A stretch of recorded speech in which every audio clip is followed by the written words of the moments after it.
மாண்புமிகு பேரவைத் தலைவர் அவர்களே, இந்த 17வது மாமன்றத்தில் அதிகப்படியான 12 கட்சிகளை சேர்ந்த பிரதிநிதிகள் தேர்ந்தெடுக்கப்பட்டிருக்கும்.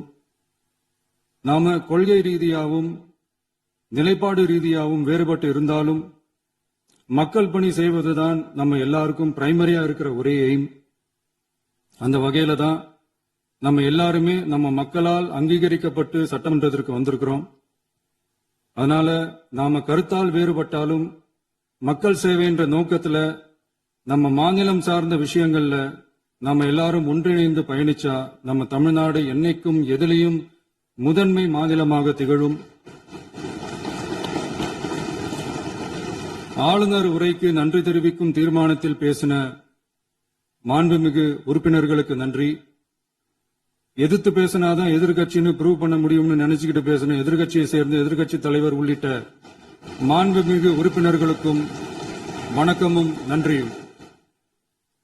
பதிலுரை வழங்குற அதே நேரத்தில் நம்மள சட்டமன்ற உறுப்பினரா தேர்ந்தெடுத்த பெரம்பூர் தொகுதி மக்களுக்கு நம்மளோட நெஞ்சார்ந்த நன்றிகள். அதே மாதிரி ராஜினாமா பண்ணிட்டாலும் நம்மளை தேர்ந்தெடுத்த திருச்சி கிழக்கு மக்களுக்கும் இந்த மன்றத்தில் நம்மளோட நன்றியை பதிவு செய்கிறோம். அப்புறம் நம்மளோட அரசியல் பயணத்தை பத்தியும் கொஞ்சம் பதிவு செய்ய விரும்புறோம்.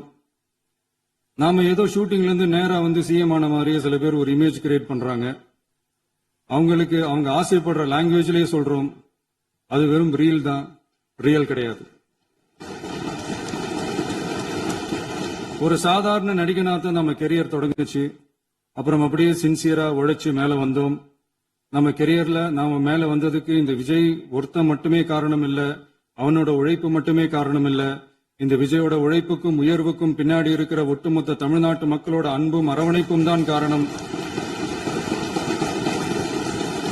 ஒவ்வொரு வீட்டுல இருக்க ஒவ்வொருத்தரும் நம்மள அவங்க வீட்டுல ஒருத்தனா ஏத்துக்கிட்டது தான் நமக்கு கடவுளும் மக்களும் தந்த மிகப்பெரிய வரம்.